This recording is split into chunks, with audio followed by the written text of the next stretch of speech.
अस्सलाम वालेकुम, मैं यादिया ऑफिशियल 3 स्टोर लाहौर से। सब पूछ रहे हैं कि आप स्कूटर्स दिखा रहे हैं लेकिन इनकी इलेक्ट्रिसिटी कंजम्पशन के बारे में बताएं, ये कितनी बिजली लेंगे। चलें सबसे पहले स्टार्ट करते हैं G5 मॉडल से।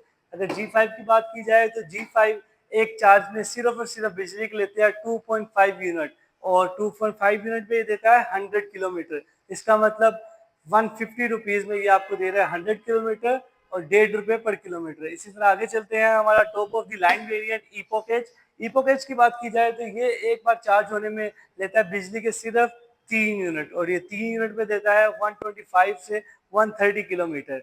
इसी तरह आगे चलते हैं, हमारे top selling models. Rubin model की बात की जाए तो रूबिन सिर्फ और सिर्फ चार्ज होने में लेता है 2 से 2.5 यूनिट, और 2 से 2.5 यूनिट में ये देता है 90 से 100 किलोमीटर की माइलेज। इसी तरह अगर T5 की बात की जाए तो T5 एक चार्ज पे 105 से 110 किलोमीटर चलती है, और चार्जिंग में सिर्फ इलेक्ट्रिसिटी लेती है 2.5 यूनिट।